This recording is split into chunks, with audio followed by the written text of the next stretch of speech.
हम लोग class 10th monthly examination सितंबर 2024 के सोशल साइंस के ओरिजिनल क्वेश्चन पेपर को देखेंगे, जिसमें ऑब्जेक्टिव और सब्जेक्टिव दोनों का आंसर हम लोग देखने वाले हैं। ठीक है, तो चलिए वीडियो को स्टार्ट करते हैं। यदि आप चैनल पर पहली बार है तो चैनल को सब्सक्राइब कर लीजिए और अपने दोस्तों को शेयर जरूर कीजिए। ठीक है, तो चलिए क्वेश्चन नंबर 1 को देखेंगे। वह है कि स्पिनिंग जेनी का आविष्कार किसने किया? तो इसका राइट आंसर होगा option number C, Humphry Davy ने। किसने? हम्फ्री डेवी ने। फिर 2 नंबर क्वेश्चन को देखेंगे। राष्ट्रपिता के नाम से किसे जाना जाता है? तो इसका राइट आंसर होगा option number D, Mahatma Gandhi. Number question को देखेंगे। Visvesvaraya iron and steel company कहाँ स्थित है?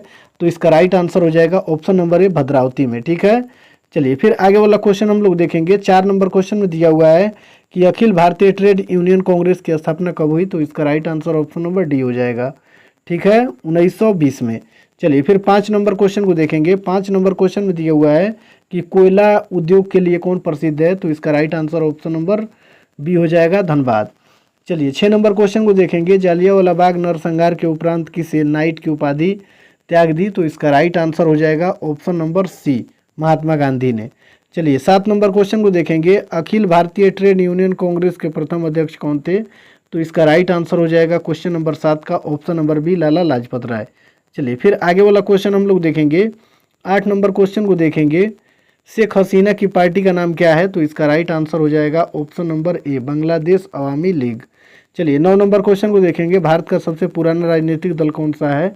तो इसका right answer option number D हो जाएगा, भारतीय राष्ट्रीय कांग्रेस। ठीक है, चलिए फिर 10 नंबर क्वेश्चन को देखेंगे। 10 नंबर क्वेश्चन में दिया हुआ है कि जनमत पर आधारित शासन है। तो इसका राइट आंसर हो जाएगा ऑप्शन नंबर ए, लोकतंत्र। ठीक है, चलिए फिर 11 नंबर क्वेश्चन को हम लोग देखेंगे। देखिए 11 नंबर क्वेश्चन में दिया हुआ है राजनीतिक दलों की नींव सर्वप्रथम किस देश में पड़ी? तो इसका राइट आंसर हो जाएगा ऑप्शन नंबर ए, ब्रिटेन में।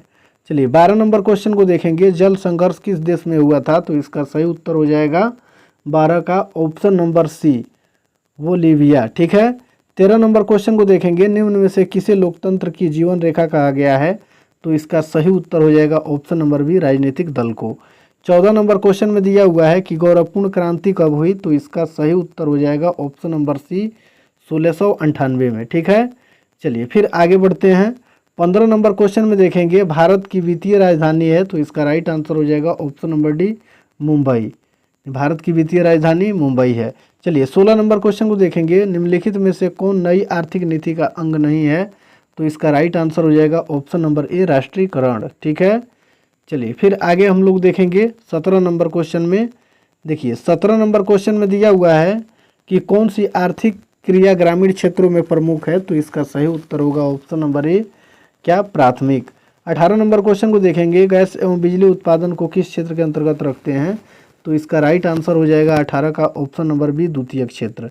चलिए 19 नंबर क्वेश्चन को देखेंगे। निम्नलिखित में से किसे द्वितीय क्षेत्र भी कहा जाता है? तो इसका राइट आंसर हो जाएगा ऑप्शन नंबर बी, औद्योगिक क्षेत्र को। ठीक है, चलिए फिर 20 नंबर क्वेश्चन को देखेंगे। सकल घरेलू उत्पाद यानी जीडीपी में सबसे कम योगदान किस क्षेत्र का है? तो इसका सही उत्तर हो जाएगा ऑप्शन नंबर ए, प्राथमिक क्षेत्र। चलिए फिर 21 नंबर क्वेश्चन को देखेंगे। देखिए 21 नंबर क्वेश्चन में दिया हुआ है कि निम्नलिखित में से कौन सा पेशा अर्थव्यवस्था के तृतीय क्षेत्र से संबंधित है? तो इसका राइट आंसर हो जाएगा 21 का ऑप्शन नंबर डी, शिक्षक। चलिए 22 नंबर क्वेश्चन को देखेंगे। राष्ट्रीय अंतर्देशीय नौवहन संस्थान कहाँ स्थित है? तो इसका राइट आंसर हो जाएगा 22 का ऑप्शन नंबर ए, पटना। ठीक है, चलिए फिर 23 नंबर क्वेश्चन को देखेंगे। पारादीप बंदरगाह किस राज्य में है? तो इसका राइट आंसर हो जाएगा 23 का ऑप्शन नंबर सी, उड़ीसा। चलिए 24 नंबर क्वेश्चन में है कुशहा तटबंध किस नदी से संबंधित है? तो इसका सही उत्तर हो जाएगा 24 का ऑप्शन नंबर बी, कोसी। चलिए 25 नंबर क्वेश्चन में है संचार का सबसे लोकप्रिय साधन। तो इसका राइट आंसर हो जाएगा 25 का ऑप्शन नंबर सी, मोबाइल। ठीक है, चलिए फिर आगे बढ़ेंगे। 26 नंबर क्वेश्चन को देखेंगे। नहरकटिया कहाँ स्थित है? तो इसका राइट आंसर होगा ऑप्शन नंबर ए, बिहार में। 27 नंबर क्वेश्चन में है पूर्व मध्य रेल का मुख्यालय कहाँ है? तो इसका राइट आंसर हो जाएगा 27 का ऑप्शन नंबर बी, हाजीपुर। ठीक है, चलिए 28 नंबर क्वेश्चन में ऑल इंडिया रेडियो की शुरुआत कब हुई? तो इसका सही उत्तर हो जाएगा ऑप्शन नंबर सी, 1936 में। 29 नंबर क्वेश्चन में भारत में सड़कों की लंबाई की दृष्टि से प्रथम स्थान किस राज्य का है? तो इसका सही उत्तर हो जाएगा ऑप्शन नंबर ए, महाराष्ट्र का। ठीक है। 30 नंबर क्वेश्चन को देखेंगे, रेल यात्री बीमा योजना की शुरुआत किसने की? तो इसका राइट आंसर हो जाएगा ऑप्शन नंबर ए, रेल मंत्रालय ने। ठीक है, चलिए फिर आगे बढ़ेंगे। देखिए ये आपका शॉर्ट क्वेश्चन आंसर रहा। ठीक है, पहले इतिहास का 2 क्वेश्चन दिया हुआ है, क्वेश्चन नंबर 1 और क्वेश्चन नंबर 2 में।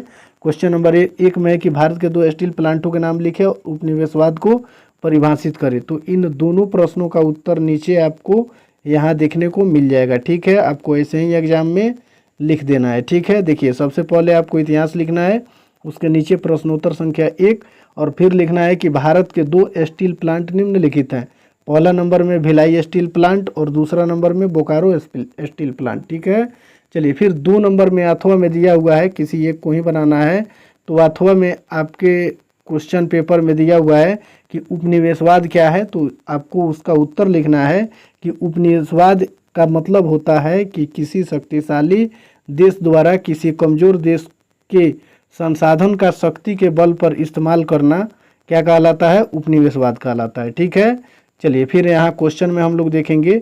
देखिए 3 नंबर में राजनीति शास्त्र का क्वेश्चन दिया हुआ है। 3 नंबर में राजनीति शास्त्र का क्वेश्चन दिया हुआ है कि भारत के 2 राजनीतिक दलों के नाम लिख के, और फिर 4 नंबर में अथवा करके दिया हुआ है वादी संगठन क्या है। ठीक है, तो 3 और 4 दोनों का आंसर फिर यहाँ हम लोग नीचे देखेंगे। राजनीति शास्त्र ऐसे लिखेंगे, राजनीति विज्ञान, और उसका क्वेश्चन नंबर 3 का प्रश्नोत्तर संख्या करके लिख देंगे और लिखेंगे कि भारत के 2 राजनीतिक दलों के नाम। तो पहला नंबर हो जाएगा भारतीय जनता पार्टी और दूसरा नंबर जनता दल यूनाइटेड। ठीक है, इनको देख लीजिए। 4 नंबर क्वेश्चन में है कि किसी व्यक्ति या समूह द्वारा स्वार्थी तरीके से काम करने को अवसरवादी संगठन कहते हैं। ठीक है, और शास्त्र में क्वेश्चन नंबर 5 में दिया हुआ है कि सरकारी सेवाओं के 2 उदाहरण दे, तो आपको लिखना है और शास्त्र ऐसे करके, और प्रश्नोत्तर संख्या 5 सरकारी सेवाओं के 2 उदाहरण। पहला नंबर शिक्षा सेवा और दूसरा स्वास्थ्य सेवा। ठीक है, चलिए फिर इसके अथवा में 6 नंबर में क्वेश्चन दिया हुआ है कि बाह्य स्रोतीकरण से क्या समझते हैं, तो आपको लिखना है कि बाह्य स्रोतीकरण के अंतर्गत व्यवसायी अत्यंत महत्वपूर्ण कार्यों को स्वयं संपन्न करता है तथा अन्य कार्य जो कम महत्वपूर्ण होते हैं विशिष्टता प्राप्त व्यक्ति को दे दिया जाता है। ठीक है, चलिए फिर यहाँ भूगोल का क्वेश्चन हम लोग देखेंगे। भूगोल में 7 नंबर में क्वेश्चन दिया हुआ है कि एक्सप्रेसवे क्या है। तो देखिए एक्सप्रेसवे सड़क परिवहन की सबसे उच्च श्रेणी की सड़क होती है जो तेज रफ्तार से चलने वाली गाड़ियों के लिए बनाया जाता है, उसे एक्सप्रेसवे कहते हैं। ठीक है, और ये भूगोल का क्वेश्चन नंबर 7 में दिया हुआ है। फिर 8 नंबर क्वेश्चन अथवा में दिया हुआ है कि संचार के 2 साधन कौन कौन से हैं, तो आपको प्रश्नोत्तर संख्या 8 लिखना है उत्तर पुस्तिका में, और लिखना है कि संचार के 2 साधन निम्नलिखित है, पहला टेलीफोन और दूसरा टेलीविज़न। ठीक है, फिर 9 नंबर क्वेश्चन में दिया हुआ है कि हेम रेडियो क्या है और ये आपदा प्रबंधन का है। तो आपको लिखना है कि हेम रेडियो आपदाओं के समय प्रयोग की जाने वाली संचार प्रणाली हेम रेडियो निम्नलिखित रूप से उपयोगी है। ठीक है, और पहला पॉइंट में लिखना है इसका उपयोग केवल गैर वाणिज्यिक उद्देश्य के लिए किया जाता है। फिर दूसरा पॉइंट में आपको लिखना है कि हेम रेडियो आपदाओं के दौरान विशेष प्रकार के नियमों द्वारा संचालित होता है जिसका नियंत्रण भारत में संचार मंत्रालय के अधीन बेतार आयोजन एवं समन्वय स्कंद द्वारा किया जाता है। ठीक है, और तीसरा पॉइंट में आपको लिख लेना है 9 नंबर क्वेश्चन में कि हेम रेडियो ऑपरेशन एमेच्योर सैटेलाइट के द्वारा हार वाले रेडियो सेट के साथ संवाद करने में सहायक होता है। ठीक है, चलिए 10 नंबर क्वेश्चन को देखेंगे। 10 नंबर क्वेश्चन प्रश्नोत्तर संख्या 10 करके, और लिखना है कि वैश्विक स्तर पर एक जगह से दूसरे जगह तक सूचनाओं का आदान प्रदान कृत्रिम उपग्रहों का उपयोग करके किया जाता है। ठीक है, यानी 10 नंबर में दिया हुआ है कि कृत्रिम उपग्रह क्या है। ठीक है, नंबर में एक्सप्रेसवे क्या है, संचार के 2 साधन के नाम लिखे, हेम रेडियो हमारे लिए क्यों उपयोगी है, और संचार उपग्रह संचार क्या है। इन सभी प्रश्नों का उत्तर इस वीडियो में मैंने दे दिया है। ठीक है।